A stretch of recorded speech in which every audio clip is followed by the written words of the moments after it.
I'll take it. I'll take it. Someone will appreciate it. You ever go on, boss? Hey, and I'll give you these flowers for free.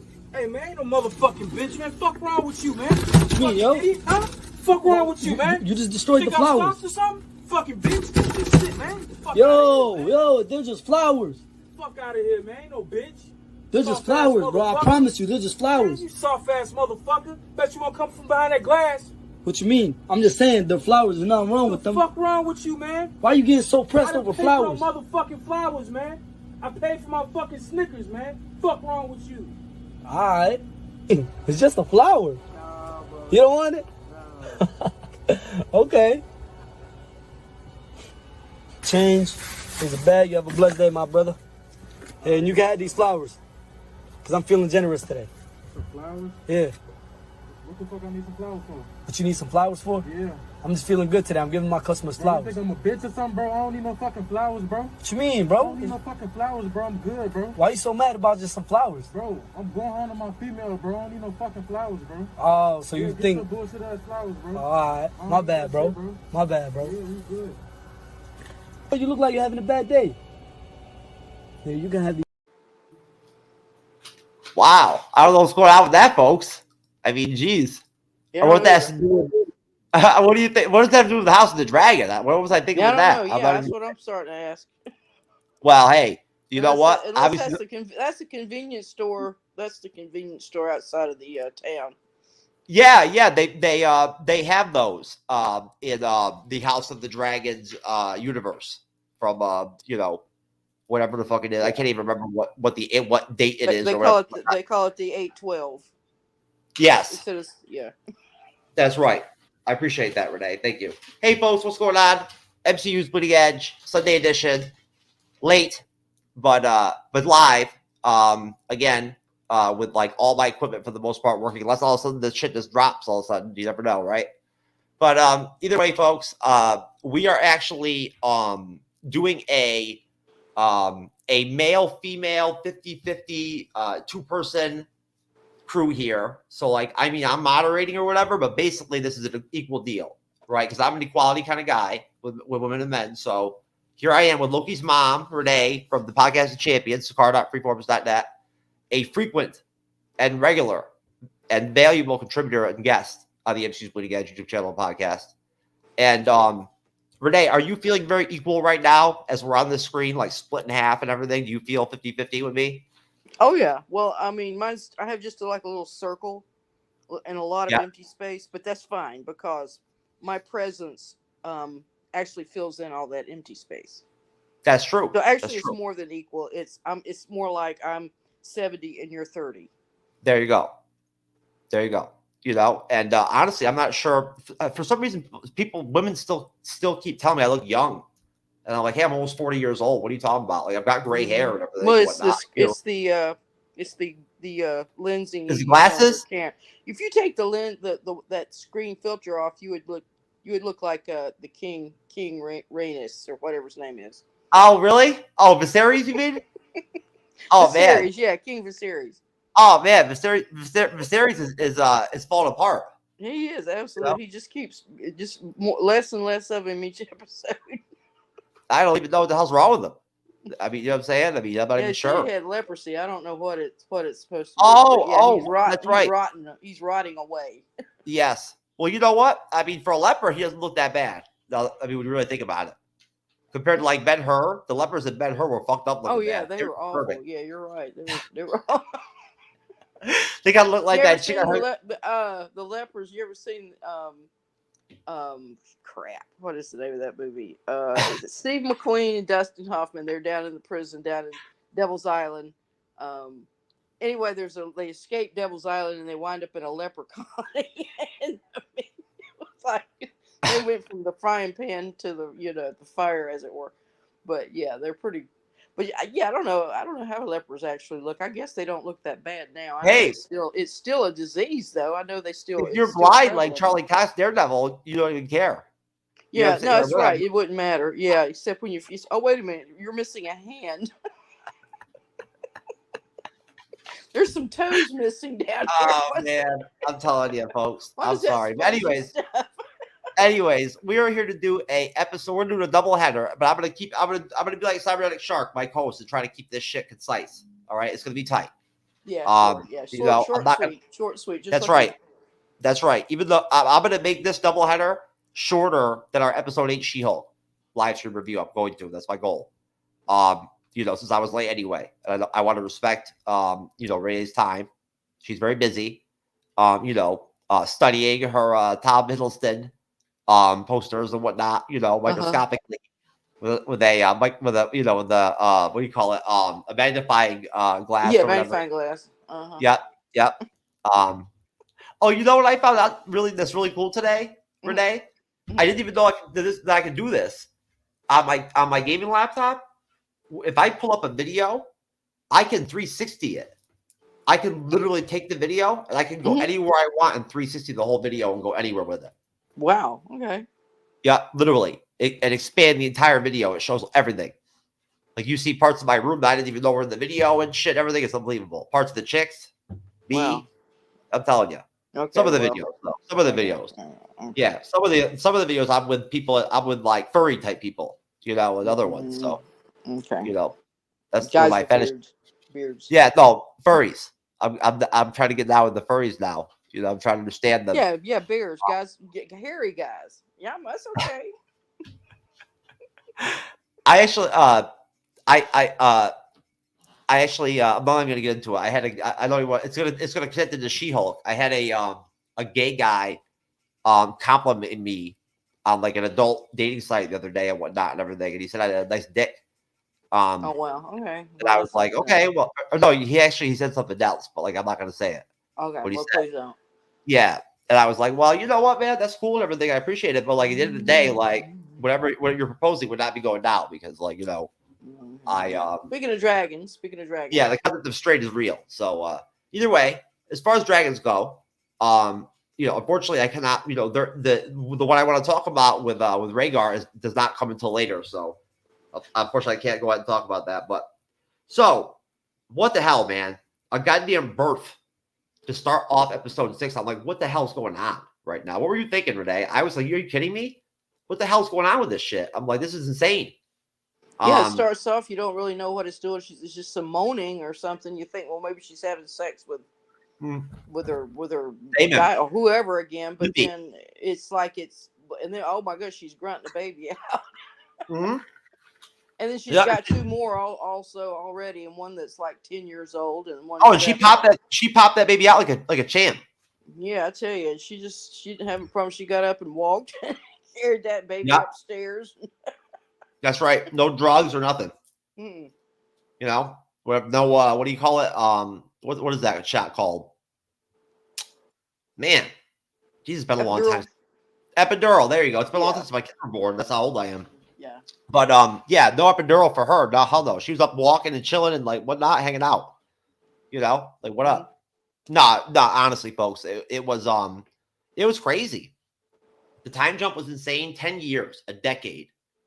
You know, I'm trying to think of a show ever that I've ever watched, a TV show where they literally had a 10-year time jump like that. From episode to episode. And I can't think of one. To be honest with you, I've seen flashbacks and stuff like that and whatnot, but not like a 10-year time jump, like in a episode, you know, episode by episode series. But either way, yeah. So yeah, I mean, they'll do it like historical miniseries. Yeah, no, I mean, yeah, something like this. No, not like that. No, we knew this was coming. Like, you know what I'm saying? You don't have to be a like massive Game of Thrones fan. You don't have to know like the entire, you know, detail of the premise of the conflict of the House of the Dragon and whatnot to understand that, like, you know, for the most part, what the hell's going on to some extent. At least I feel like it. And overall, the only thing that confused me was the kids. That kind of threw me off a little bit. It did. I knew that was Rhaenyra right from jump. I was like, oh, okay. You know, I'd seen the actress too that plays her, the older Rhaenyra. Yeah, so they matched. I thought they matched up the younger actress and the older actress, which I can't think of their names right now. But let's see, Olivia Cook.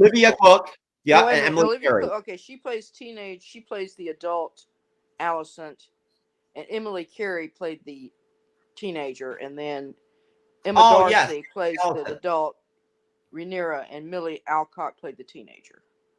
Yes, and you know what? Mhm. I actually heard that that they may do another series and actually go back and use the Millie Alcock Rhaenyra in another series, like a spinoff, Okay. and Okay. focus and feature her and go back in time. You know what I'm Maybe her saying? To back to, like, adventures. She has some adventures. yeah, yeah. I In mean, between. honestly, yeah. I don't want to go off topic, but this is like, in the like Game of Thrones, House of the Dragons, HBO, deal universe. They're proposing a bunch of different spinoffs. I've heard all kinds of rumors. I mean, they already said they're going to do a Jon Snow, like forward on Jon Snow like story. They're going to carry it on beyond Game of Thrones. Not a prequel, but an actual, like, future Jon Snow. Of course, who was, like, I think everybody knows, was like basically the main character of him and Daenerys of Game of Thrones. But no, I mean, they proposed a bunch of different stuff. You know that at one point before the House of the Dragon, HBO was actually going to do the Long Night, the first Long Night, which is essentially like the war between like the like human beings or men versus like the dead, like the Walking Dead, like the zombie army. We talked about that, remember? Yeah. Like in the deep north, there's these like there's the Night King, and they're like these almost like magical type, like, almost creatures that are like hell bent on evil. They bring darkness with them everywhere they go. Okay, like everywhere Dark they go, Elves or something. black. Yeah. Yes, everywhere they go, everything goes black, like immediately. It's insane. Yeah, either way, they were going to do that as a series. The first Long Night, there was a Long Night episode in the Game of Thrones where there's a major battle versus the Army of the Dead. The first Long Night happened like 15,000 years before that, and and that's where they built. That's why they built the massive wall in the Seven Kingdoms, that's in the Game of Thrones. That's like 500 feet high or something like that and whatnot, and it's constructed, by ice and like trees. You mean they've been around for 15,000 years and they hadn't figured out how to even longer than that. Anything beyond ride dragons? Well, I think they would have done a little technology improvement. George R.R. Martin is a hell of a storyteller. I'm telling you, Renee, he is. I mean, he really. Sure. Oh yeah, okay. He weaves an interesting web. Yeah. In terms of character development and evolution and whatnot and everything and whatnot, and like how he really gets into their psyches and whatnot, especially in the books.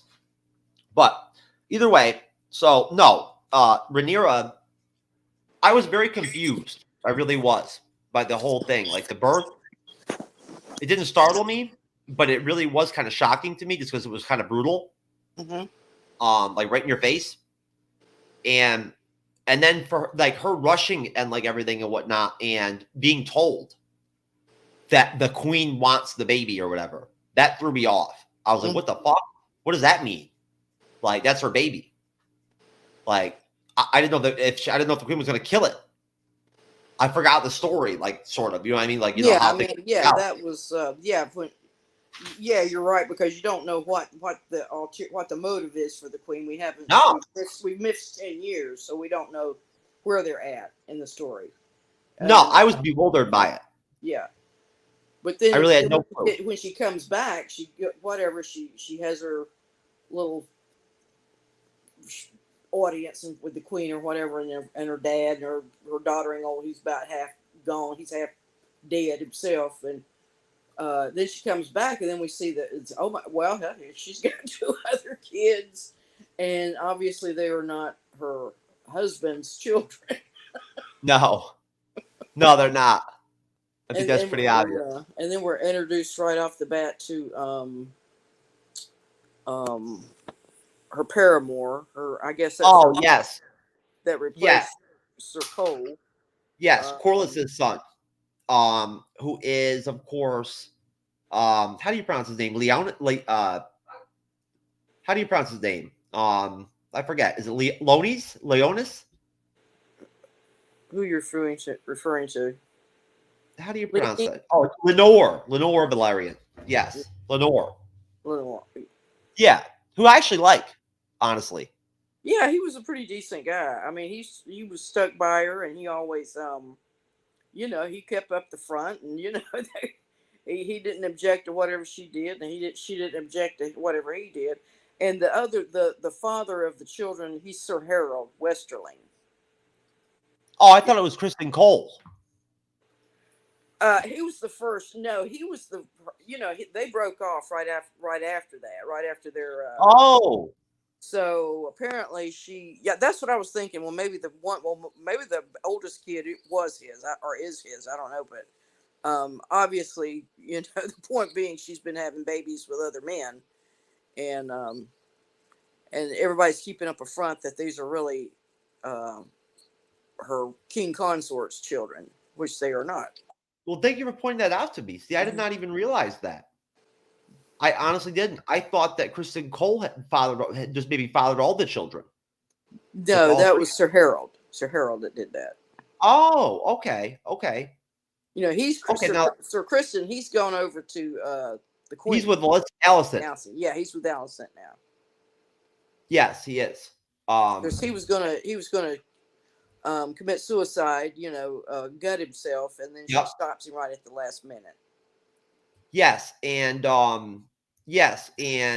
basically, essentially, before we actually see Allison and Kristen Cole walk together and actually kind of talk, and like you almost kind of like can feel the conspiracy elements building right there between them and their dynamic, and their faces, like their expressions, how stark they are and how grim. After a birth, right? But before that. Again, I was like really not thrown off, but just like kind of like, what the hell's going on when Rhaenyra, again, she walks like this long ass distance, like 50,000 miles, right? To bring the baby to Viserys, like dropping blood from like afterbirth and whatnot. And like Viserys, picks up the child like it's his. Did you get that vibe? Yeah, I mean, he's he's lost. I mean, he's just half gone. His brain's about half gone at this point. And he probably knows it. He understands what's deep down. He knows those aren't the king consort's or the prince consort's sons, but he doesn't want to admit the truth, so. Is he being a grandfather? Is it like a grandfatherly thing? Yeah, he's being a loving grandfather. He loves his, I mean, despite his ruthlessness, you can tell he loves his family. He loves his daughter.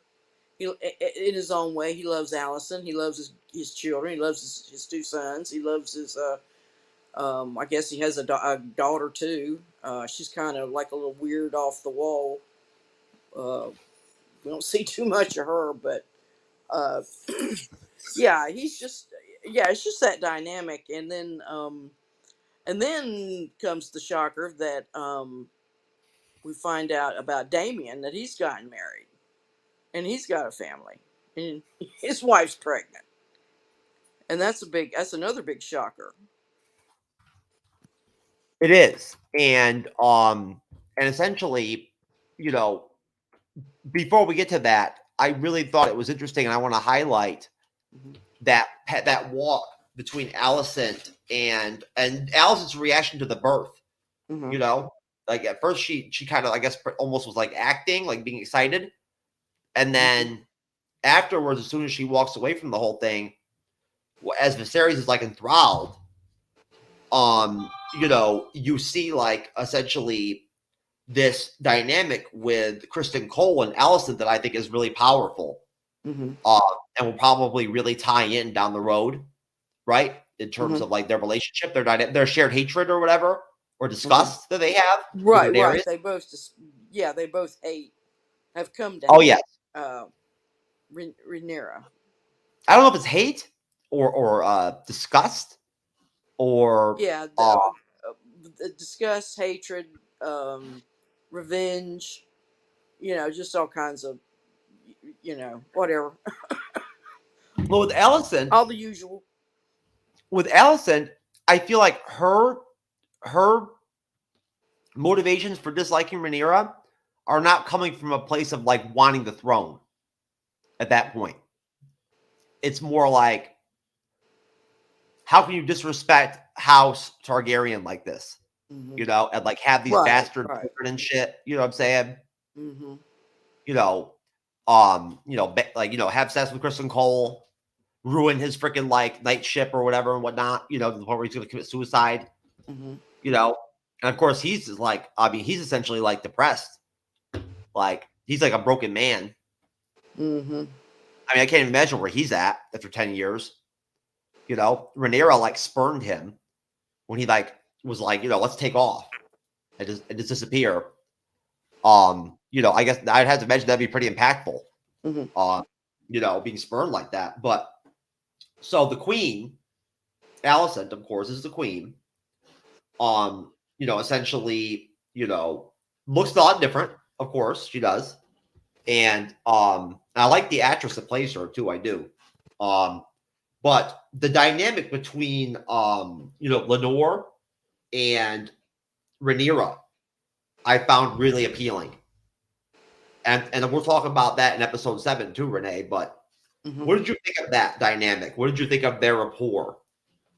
You know, like when they carried on and we saw them like highlighted together in the beginning with the birth, and then after that. Yeah, I mean, the worry's there for both of them. I mean, you know, the whatever feelings they have for each other, I don't know if they're still there. You know, as they had as young girls, but you know, I don't think that's there anymore. Like I think you're right. She's Allison is just yeah. She puts more store into the morals and the morality of Yes. what's being done, and you know. And also, you know, she feels like she has a perfect right. Her sons have a perfect right to be, or her son, her oldest son, has a perfect right to be the next king. You know, he's the son of the king, and so she's coming from that standpoint. And but you know, she's not. You know, she gets when I think who's the guy that and I'm jumping ahead toward the end of the episode because we see the ruthlessness being played out. Harold, the father of the three children and the newborn, uh, he's done away with. I mean, somebody. It looks like the guy with the I guess he's the advisor to the queen. He has the club foot. He's the Oh yes, the yeah son of yeah. That's his yeah, brother. That is that is uh, the uncle of these children now.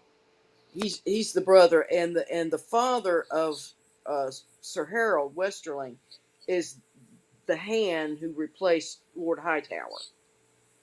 yes, So, yes. yeah, that's the dynamics going on. And so at the end, it, kind of blow through it a little bit quickly to get so we can get on to the, you know, kind of keep this shorter. But um, You're talking about the father of the Lannister sons. yeah, You're thinking of yeah.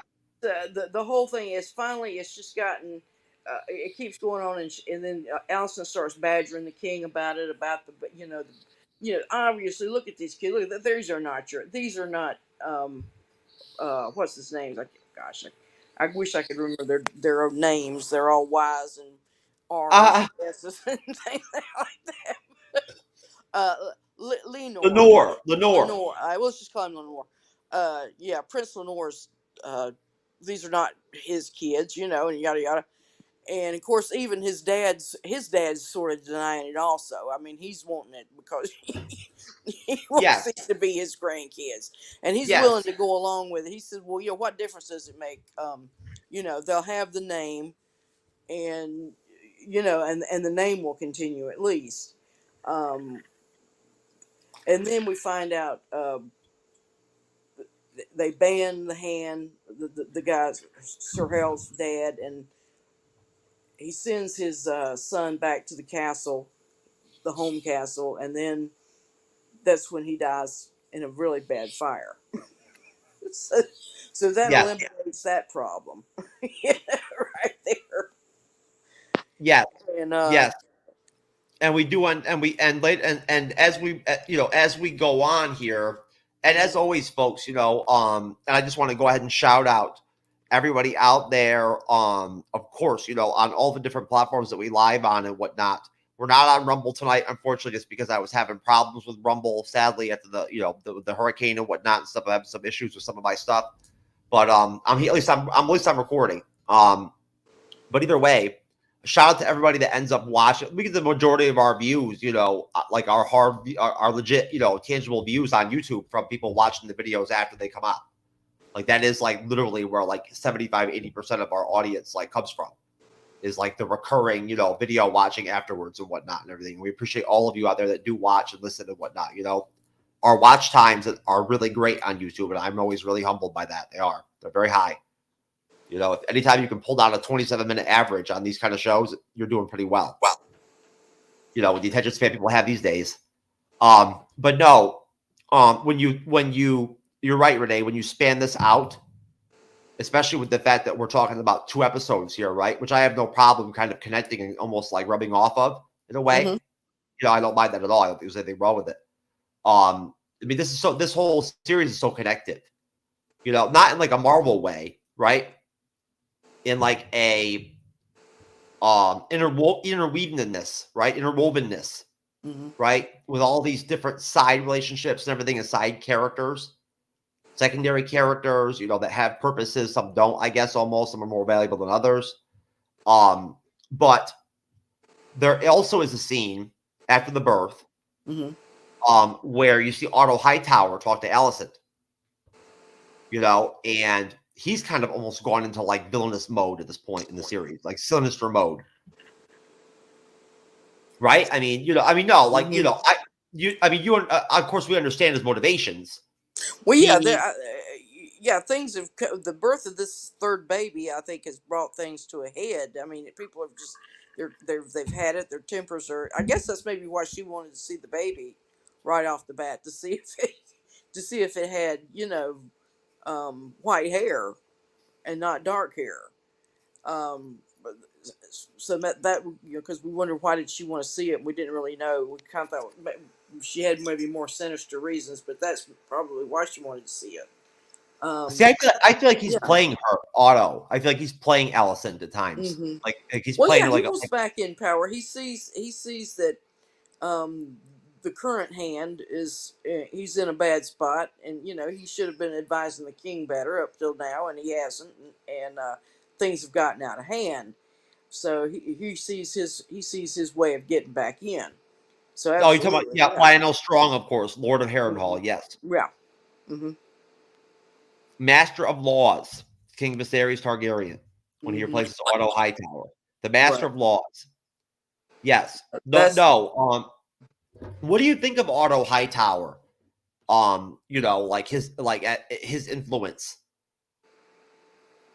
Well, yeah, I mean, I think he's very capable. I mean, he's ruthless. He's Machiavellian. He's going to do whatever it takes to win, and he's going to do it in a smart and cunning way.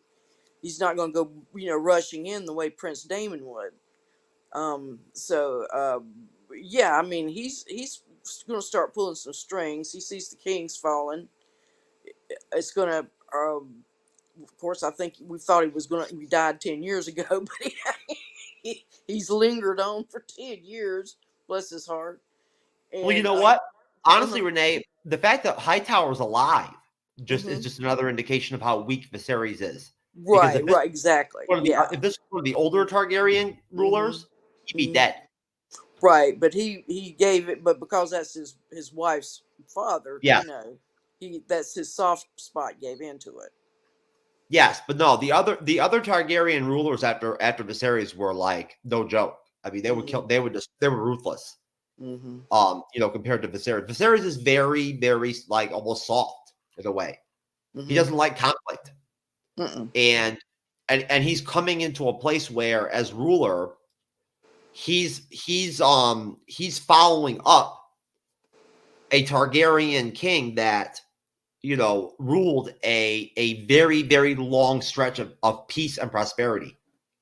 Yeah, Aegon the Great or something. Yes. Aegon Targaryen, yes. And he ruled for a long time with nothing but peace and prosperity. And so he wants to continue that peace, that prosperity. You know, that's all he cares about. He hates conflict, doesn't want war, doesn't want conflict. And at the same time, though, I feel like, well, you know, and again, let me stick with episode 6. I don't want to get too far off track. So essentially, as far as you know, oh well, you know, again, the dragon pits. Oh wait, is that episode 6? Yeah, the dragon pits. Yeah, when the kids go down to the dragon land. Yes. With Amon. There you go. The kids. Now they were a little bit of a struggle with me. They were, you know, to try to figure out who the hell they all were. But basically, the dragon pits were really interesting. I like that, and I'm glad that they finally got into that and whatnot and everything and flushed that out. Because I feel like the dragons have been kind of like almost missing a little bit in the series, right? Yeah, they haven't. Yeah, I mean, I was expecting more dragon. Yes, and I know that was definitely like probably one of the highlights for you were the dragons, right? Yep.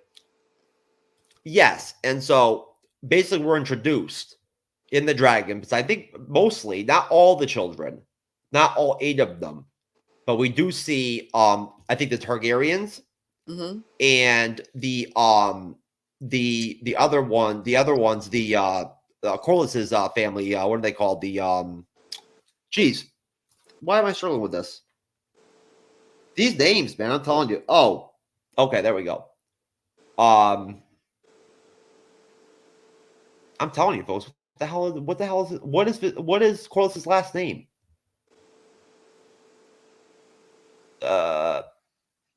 Valerian. There we go. All right.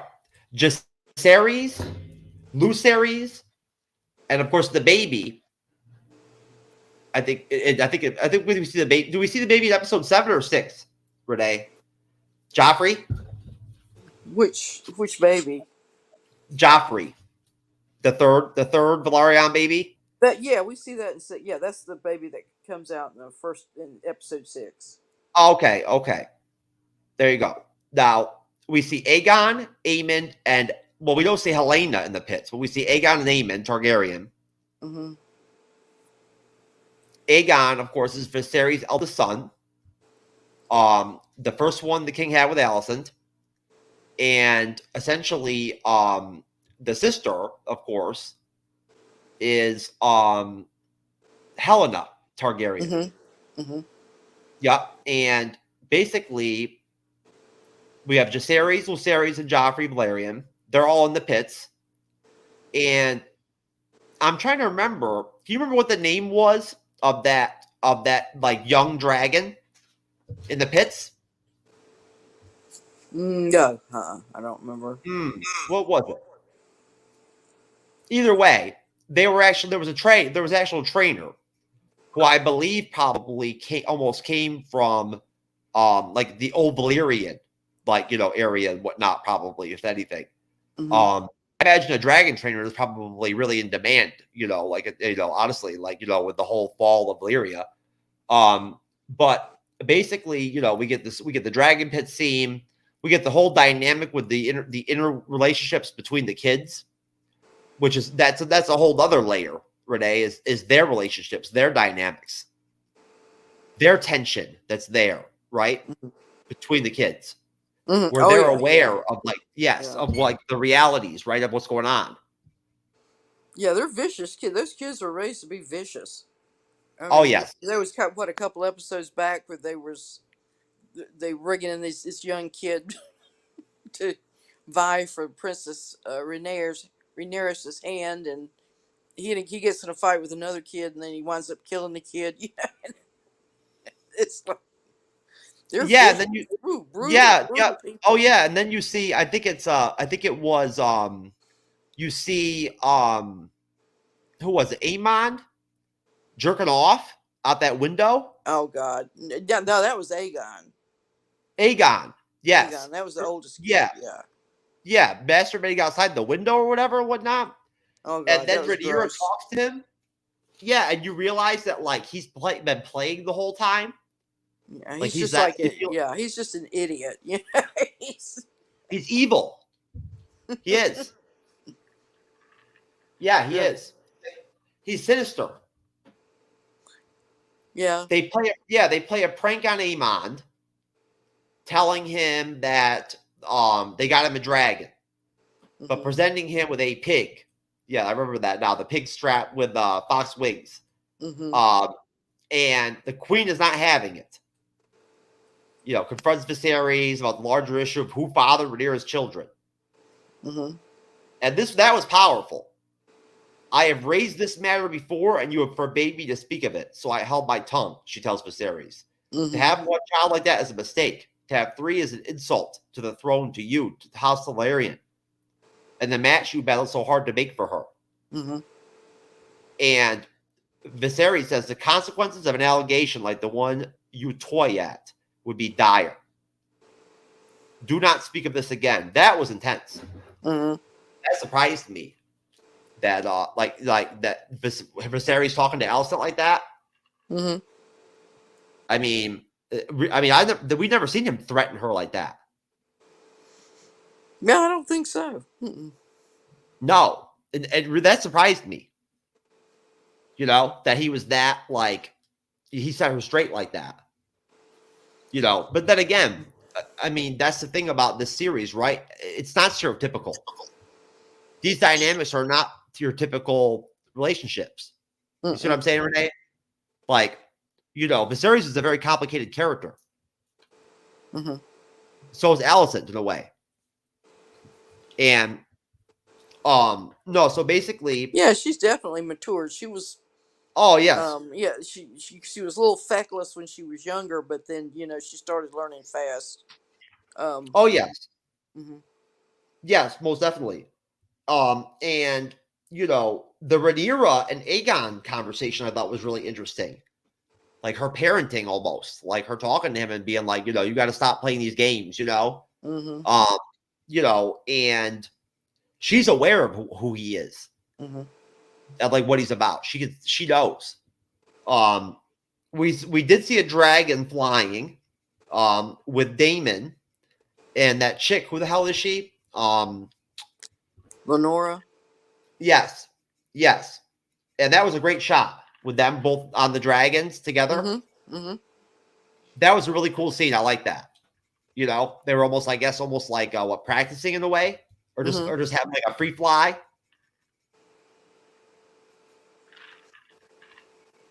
I mean, imagine you probably have to exercise a dragon, right? Oh yeah, you have to take them out. Yeah. Give them a shakedown every day. I wonder how big their shits are. You know, like, I mean. Yeah, well, maybe they don't shit. Maybe that's part of their, I would think that shit would go right back into their fuel. Well, Vagar, when he shits, must be massive. I'm sorry? No, they have to have their crap inside of them to fuel their fire. So they don't shit. But now they probably eat. They eat like sons. Oh, that's the thing, though. They do a couple of herd of sheep a day. Well, yes. Now that doesn't make any sense logically. Then they do eat. I know that. In the books they eat.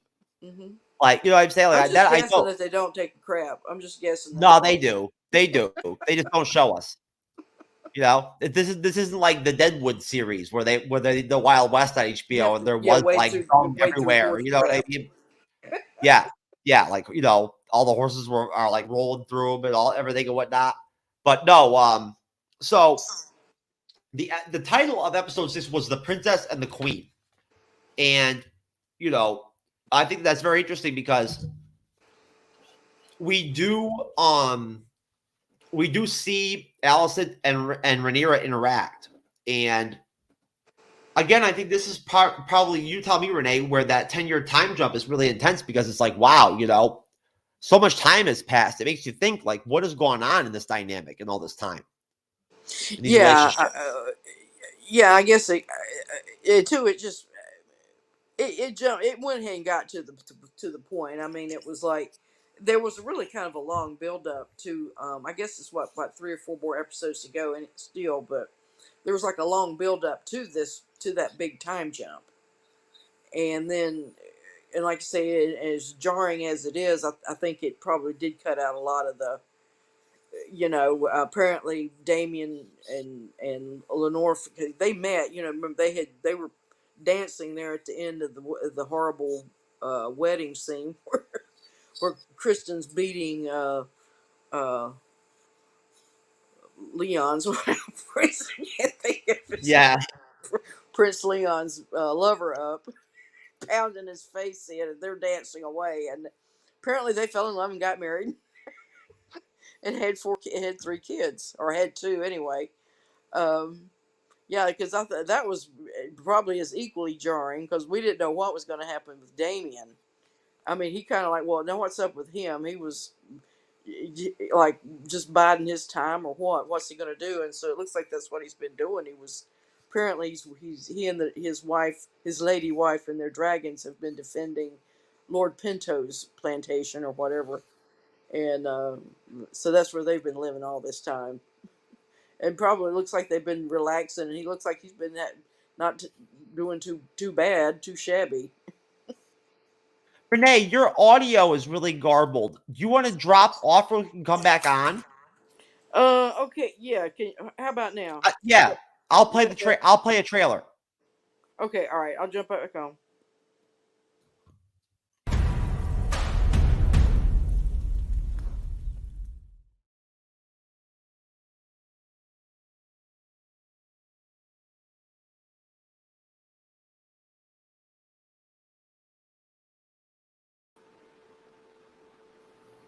There we go. Okay. Oh, you sound better, Renee. Oh, okay, good. You do. No. I'm okay. feeling So, better, anyways, too. folks. Oh no. We're still have a little bit of trouble with it. What the hell? What is going on these days? I'm telling you. No, you're good, Renee. Okay. No, you're just a little bit garbled. I can't tell if it's on my end or if it's on your end or what. I can't tell. I think it may. Yeah, I'm not sure. I'm not doing anything any different than I normally do. So Yeah, I think it may be it's got to probably on my end. Maybe. Yeah, folks, I apologize if we have any technical difficulties on this one. It's just like the She-Hulk review we had the other day. Over here, with the hurricane hitting us down here in Southwest Florida, stuff is really sort of like really kind of all over the place right now down here. It's very disorientated, very, very disjointed, I guess, in a way. Stuff's not completely, there's still people that don't have power, believe it or not. People who have older homes down here that don't have the upgraded electrical transformers and whatnot and everything are still without power.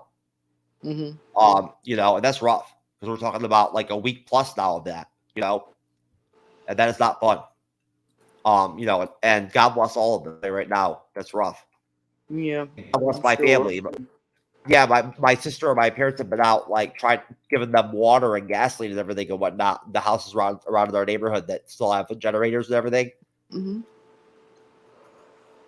But as far as episode 6 goes, as we're talking about, House of the Dragon, HBO Max, The Princess of the Queen, pretty much, Renee, I mean, once we get past, as we talked about, the kids, Rhaenyra talking, to was it Aegon or that was masturbating? Yeah, Aegon. Yeah, and that whole deal. Essentially, we see again the dynamic, between Alicent and Kristen Cole, and essentially the series is hoping to answer, essentially there's a scene with him and Lionel, and with the series, you can see that, like, the 10 years have taken a toll on him. Mm-hmm. Renee and I talked about this in the studio. He has leprosy or whatever he has going on. He's not crippled, but he's obviously very debilitated. Is his hand basically gone in episode 6? It looks like it. Yeah, it looks like he keeps it covered, or keeps it. We don't really see his. I guess it's his left arm. We don't really see much of it. Yeah, Yeah, and I'm not even sure why I guess that's how leprosy works, right? Yeah, but yeah, But it just parts of the body just die off and fall off. yes, yeah, like you like rot. Yeah, Um, or it has to be cut off. Put it that way. Yeah. yeah, and basically, Queen Alicent, you know, essentially, oh well, after Queen Alicent and Crystal Cole, we do get the scene where we basically have the kids being trained, very Game of Thrones like, in armor, in like half armor. They're being taught like basic sword skills essentially, and the Sir Crystal Cole, I believe, is the instructor.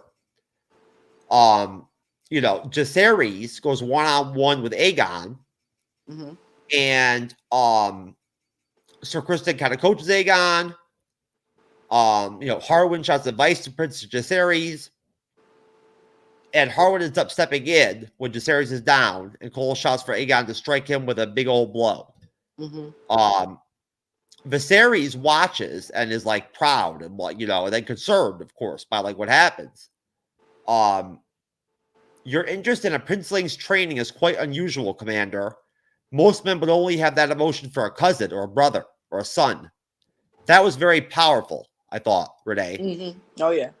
It was. Yeah. Oh yeah. He's confronting. He's in a without saying it, he's accusing Harold of being the father of these boys. Yes, of course. Right in front of the king. Oh yeah.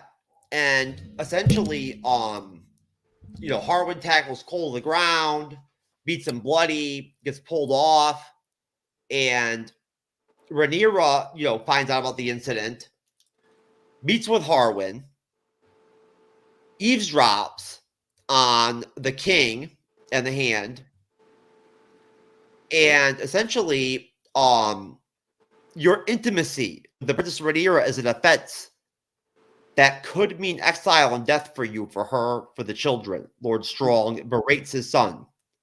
People have eyes, boy. He has grace, the king, it seems, will not accept what his eyes see.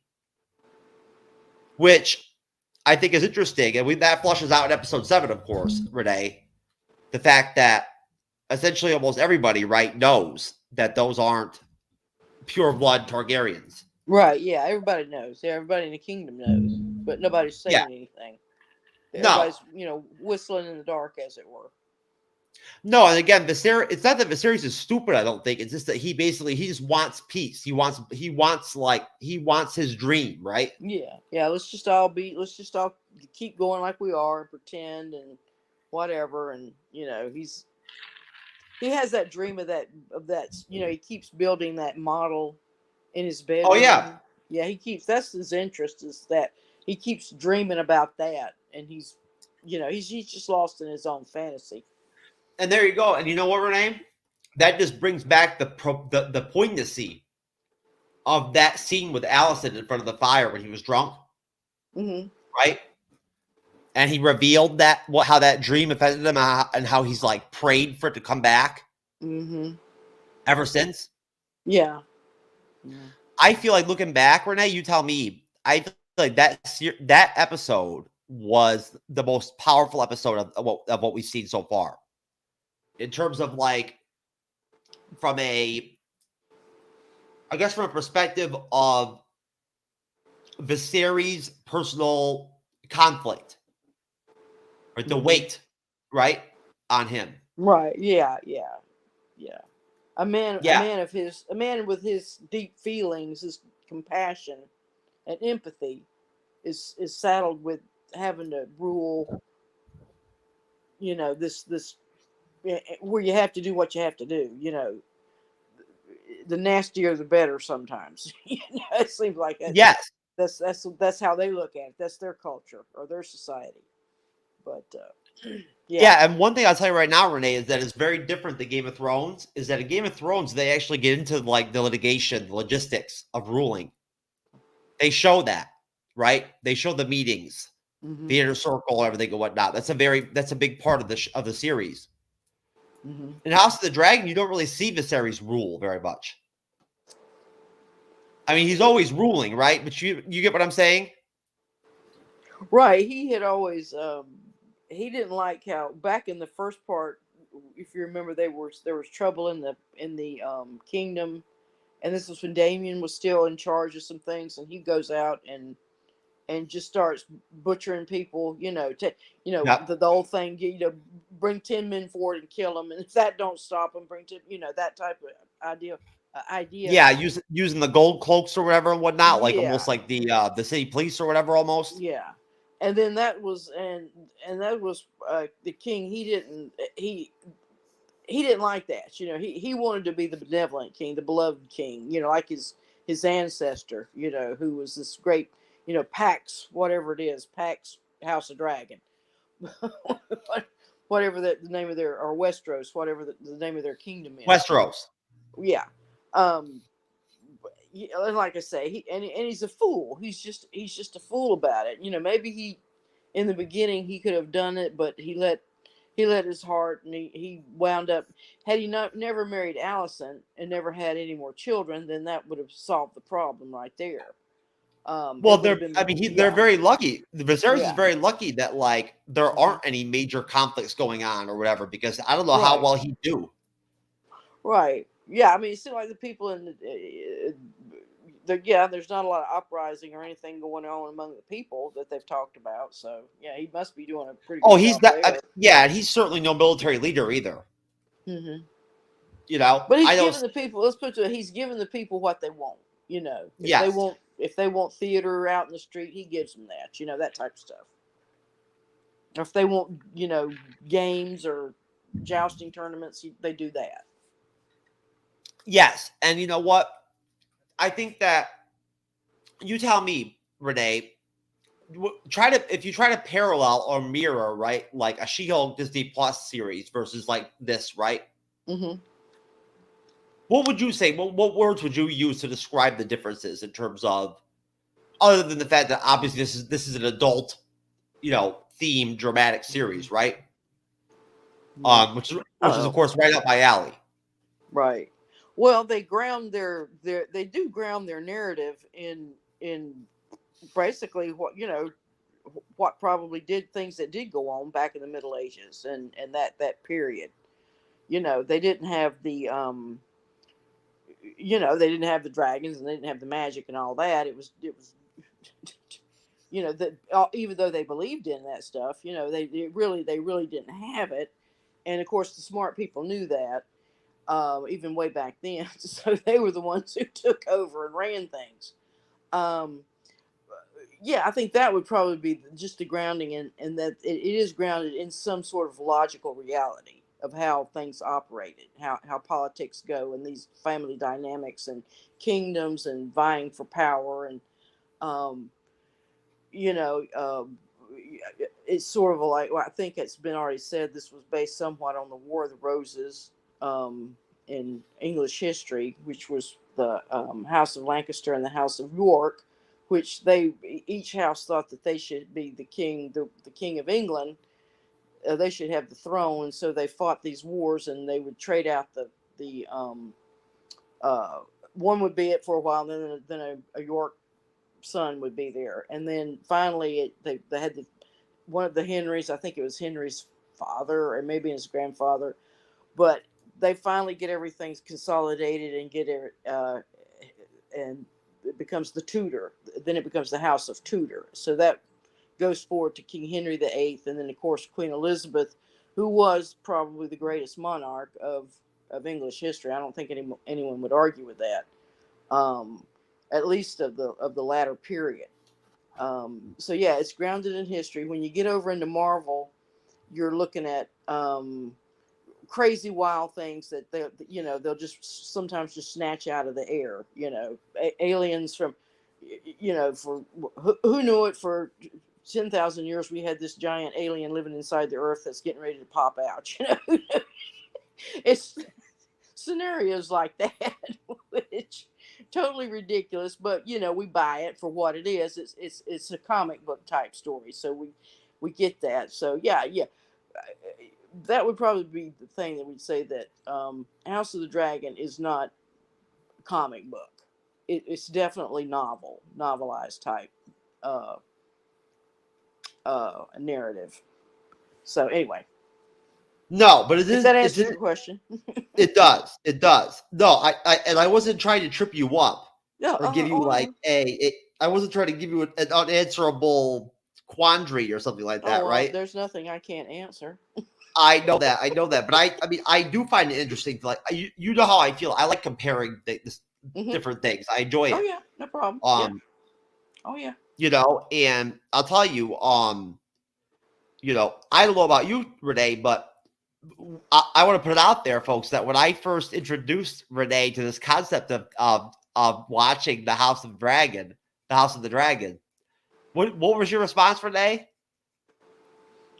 Oh, I wasn't really interested in it. Yeah, that's right. So I told you there were dragons in it. Yeah, and so well, okay, I'll watch dragons. That's and I make no bones or make I don't hide this. I'm definitely a spaceship person. I want to see spaceships as often as possible. And I said, well, yeah, it's the Middle Ages. Yeah, I don't really like the Middle Ages. That was not my favorite historical period. Dragons, I don't know. You know, maybe. Well, they fly and they breathe fire, so yeah, I'll watch.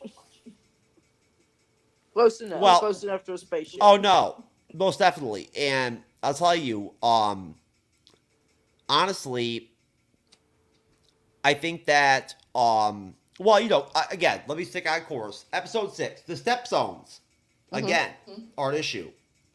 Rhaenyra, of course, and Lanier, we see again later on in episode 6, drunk. Lanier comes in, kind of stumbles into the chamber, and there's war afoot in the step zones again. Why the step zones are like such a big pivotal, you know, war spot and everything, I don't. Well, I guess it's probably their geographical location from a standpoint of trade. Right, the pirates and whatnot raid. Yes. And essentially, you know, you got to give Lenore credit. He may be, you know, a homosexual, but he's all about killing people in war and shit. He loves it. You know, he's down to fight. So, you know, he's a very different kind of gay guy than like I met. I like, if I can tell you that right now. Okay. Nah, he's interesting. You know, like he's a warrior. Nah, I'm joking. I've known gay guys in New York that were cops and firefighters and, you know, everything you could possibly imagine. And that were like huge guys. Like I would want to fight, to be honest with you. But no, Lenore is like, he has goodness in him. He does. He cares about his family and his house. He does. And basically, you know, Rhaenyra sort of, you know, I guess sets him straight in a way. And, you know, in terms of, you know, the stepstone situation, you know, and him being like kind of almost like, you know, like war happy or whatever, or bloodlusting. And, you know, at the meantime, you know, Daemon, of course, has been fathering Valyrian children as well. He wed Lena Valyrian, who we saw get killed already in episode 5. The pair had 2 girls together. Lena, let me see, which ones are the Daemon's kids? Let's see here. I've got them right here. Hold on. I apologize, folks. There's a lot of shit going on here in the House of the Dragons. So, you know, come on now. A lot of things going on. A lot of characters. Oh, here we go. So, the Daemon's children, which, of course, are the you know, the darker skinned kids, you know, which I guess isn't surprising, are, let's see. What the hell? I wrote them down, Renee. What the hell happened? Dodge, come on now. Did you take my freaking notes?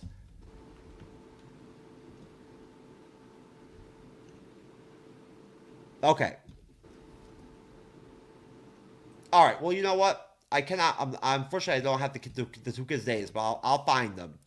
In the meantime, back as far as the stepstones go, Damon, we see in the early in the episode with his family in Pentos, and essentially, says that his dragons will stay in Pentos. The Triarchy, who Damon already fought, we already saw earlier in the series, are stirring up trouble again. And, essentially Damon and his dragons expelled him. And essentially, Damon mulls whether to fight the Triarchy. The King's Council is kind of, weighing the issue.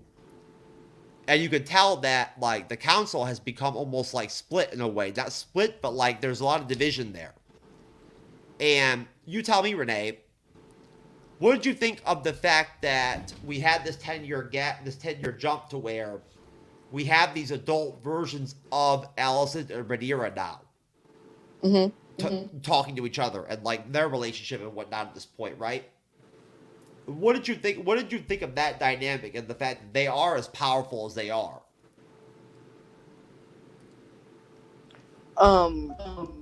Well, yeah, I think kind of. Yeah, I'm getting a bad echo here. Oh, you're getting really bad echo? Yeah. Okay, I think I fixed it. Okay. Yeah, that sounds better. Yeah, so I pretty much covered. I thought, with I think their dynamic pretty much. We saw it there in that very opening scene where she takes the baby up to Alicent. I think that's, that shows her will and her determination that she's going to keep going with this farce or whatever as long as she has to. And then we see Alicent. She's had enough of it, and so I think it's coming to that. Like I said, whatever affection, whatever love they had for each other, I think that's totally gone now, and we won't see any of that coming back. Or, I think they're both ruthless women at this point. I'd agree, and I think there's different motivations there. Oh, you got a dip by 10, Renee? I got you on that, Renee. We could talk in the private chat, folks. Renee and I have our own telepathic connection. Yeah. Where we could actually link our minds during our live streams. Me and Renee, actually, believe it or not. We learned it in the Multiverse of Madness, of course, with Doctor Strange. But either way, no. So I find it very interesting. I think that it's interesting seeing their influence on the council in a way, almost. I did personally. But again, finishing off episode 6, basically wrapping it up. In terms of, Rhaenyra and, Damon mulling, fighting the Triarchy, essentially Rhaenyra kind of has a proposition and sort of, suggested her son Jacaerys and Alice's daughter Helena be wed. That way the two families can unite and rule the 7 kingdoms together. King Viserys, of course, loves that, right? Well, which doesn't surprise you, right, Renee? He's all right. about it. Oh yeah. He's totally. That's what he thinks is going to be the solution to it, and even the other grandfather, he's willing to go along with it. He seems, even though he knows he knows they're not his grandkids, he's willing to go along with it because if that keeps the peace, then that keeps his name alive. Because he feels like he's not going to get that with his son at this point. So no, we see Lionel Strong come in, and kind of like almost counsel Viserys when he's like really pissed off or frustrated. And basically, he resigns at the hand of the king. And, based off Harwin's outburst. And basically, Lord Strong says a shadow is being cast over his house. And that is damaging both his reputation and that of his house. Viserys demands he name the shadow. And Queen Alicent jumps in sort of like daring him as well or challenging him as well. But Harwin won't say anything. Mm-hmm. So the king doesn't accept the resignation and declines it. And does allow Lord Strong to take his son back to Harrenhal. Mm-hmm. And basically from there, we keep on rolling down to episode 6, and we end up with essentially, we deal with basically some stuff going on with Lionel, the Queen getting advice from Clubfoot, Larry Strong, who, like in episode 5, comforted Allison in the Godswood, if you remember back then. Mm-hmm. And basically, Daemon decides overall to basically, we see Lady Targaryen giving birth to Daemon's third child at the end of the episode. And things aren't going very well. The that doctor, but I believe they're what are they called? What do they call the those Meisters or something like that? Yes, the Maesters. Yes, the Maesters tell Daemon the same choice that Viserys got in episode 1. Save the baby, but you have to sacrifice the mother. Daemon refuses. The baby's lost. But that doesn't save Lena. And, ashamed at being unable to bear Daemon a boy, she prostrates herself in front of her dragon and yells Dracarys, which we already talked about earlier. Renee mentioned that, I think, right, Renee? Well, I don't know if it's so much that is that they can't get the baby out, so she's gonna die with that baby up inside her, and it's gonna be an agonizing, very pain. It's already agonizing enough, but it's gonna get worse. So perhaps in addition to her shame, she's gonna die anyway, so she's gonna go out her way. So I thought it was very brave of her to go out and do that. Yes, I think that it really it's a very like realistic type of attitude or disposition to have at like the loss of a child like that in a situation like that, in a royalty situation, right? Mm-hmm. Where blood and family are everything. Mm-hmm. And you have these house type situations and whatnot and everything. Mm-hmm. To sort of, I guess, in a way, connect things to like the Shield episode 8. These were the pressures that women felt back then, internally, right? The struggles they had. Yeah, their only job, particularly these women, their only job was to have a baby. Yes. Yes, which back then, of course, which they've already showed, could just kill you. Right. Back then. And that was, probably back in the Middle Ages, probably one in, I don't know, probably most women would die in childbirth at some point. That would be, they would have, so that maybe they'd have, as they got older and, they just couldn't take it, they, unless they had a husband or they lost their husband, had died, or, they had a husband who understood, they would just keep having babies till they died. It was pretty rough back then.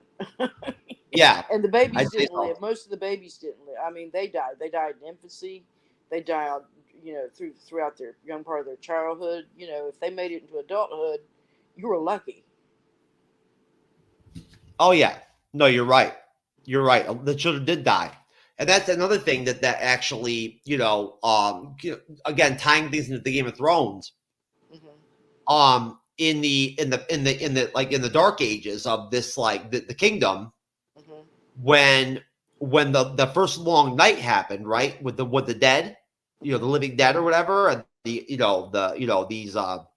Night King and his his people and whatnot and everything, whatever the hell they are, mm-hmm. Almost like demon spawn or whatever. Mm-hmm. Basically, they don't just bring the darkness, they bring cold. Mm-hmm. So the north like froze. You know what I mean? Like, they froze out, mm-hmm. like because of the the zombies, like because of like the long night. Mm-hmm. And it was so bad for the Seven Kingdoms that mothers were killing their own children Mm-hmm. because they couldn't feed them. Right. Yeah. Yeah. I And mean, like, that's what happens. It's you either watch the baby starve to death or you go ahead and put it out of its misery. there you go. That's the Sophie's choice. What they call is Sophie's choice. Yeah, and You ever in a see way, that? think about it. No, Renee, that kind What of mother has to imagine what mother would have to what she has to go through to make that choice. Oh yes. Oh yeah, but at the same time, though, dying from starvation is rough. That's a hard death. Mhm. It really is. I couldn't even imagine it. But no. So, basically, again, episode 6. Harwin strong. Takes his leave. And basically, we close out the episode with essentially, Rhaenyra, finding Leonor, who's like sword fighting in the courtyard with his lover, Corey, and telling him that we're done in the capital. We're finished here. They're flying to Dragonstone. We should have left years ago. And Leonor's alarmed, and he's not very happy. And Rhaenyra tells him to bring his little bitch. She says, "We'll need every sword we can get." So basically, that is the episode. That's episode 6. And from that point, you tell me, Renee, what did you think? What were your thoughts when you got done watching that full episode? Were you did you feel like the episode flushed everything out to where the 10-year time jump didn't really blow you away? You understood the gist of things and whatnot? Mm-hmm.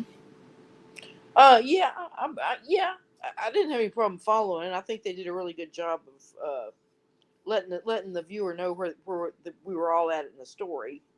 So it wasn't too jarring. I mean, it was shocking to that the changes, but then it was quickly explained. With Damon, we see him here at a banquet table, and Lord Pinto is praising him and offering him all these gifts. So we see that, and then of course we see the children around him and his beautiful wife and everything, and they're flying dragons. So, like I said, it looks like he hasn't had too bad of a 10-year sprint there. Whereas I think it's been quite different for Rhaenyra. She's had to spin a lot of plates where she's at. Whereas, despite his ignoble rumor that he murdered his own wife, he looks like he's sort of made out pretty good. But of course, at the end, he loses her.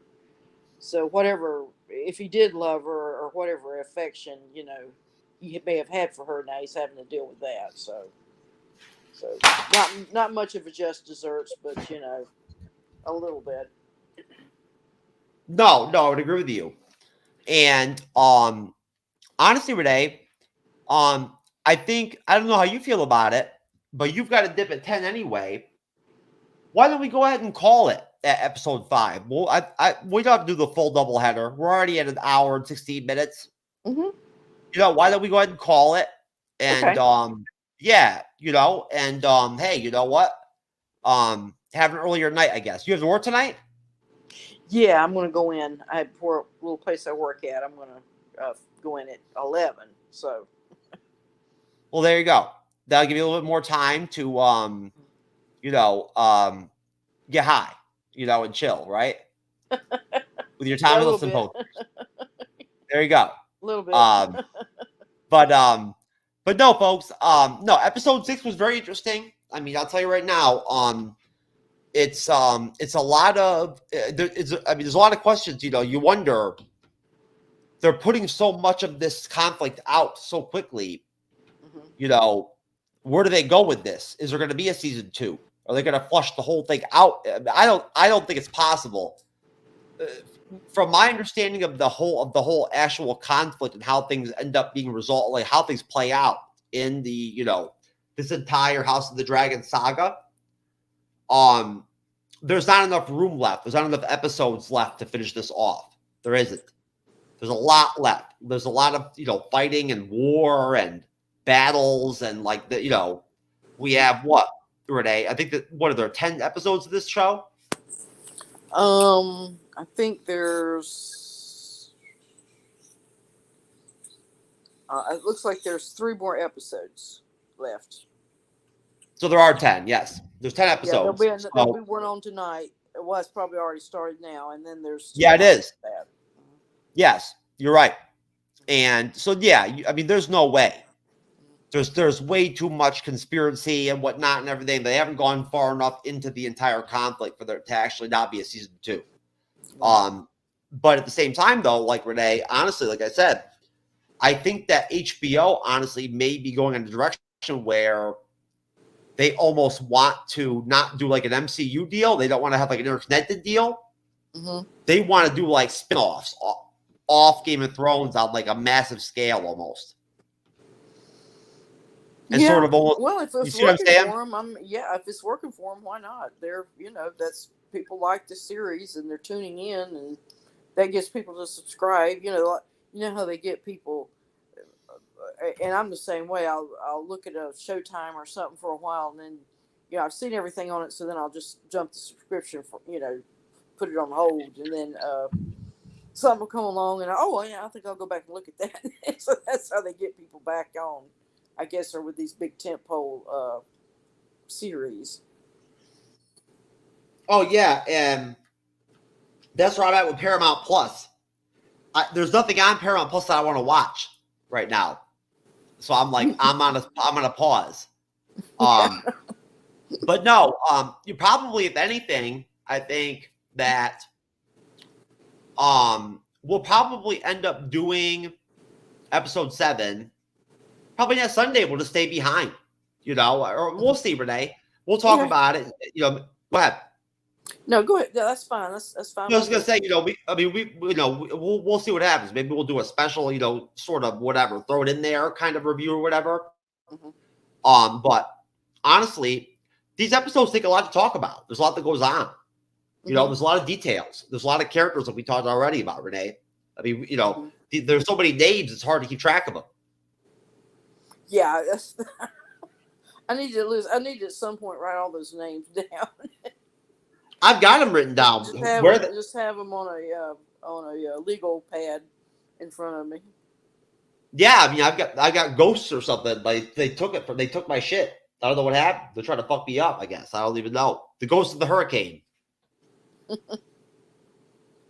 I have no idea. Either way, folks, we will be back on Sunday, either reviewing episode 7 or 8, something, House of the Dragon. And now what we'll do after that on Sundays, I have no clue. I honestly don't. That is a discussion that I'm going to have with Renee, with Cyber, and some of our other guests and whatnot. But I will tell you that the MCU's Bleeding Edge YouTube channel and podcast is definitely going to continue going in a direction where we're not going to be afraid to cover other content that's not Marvel related, bottom line.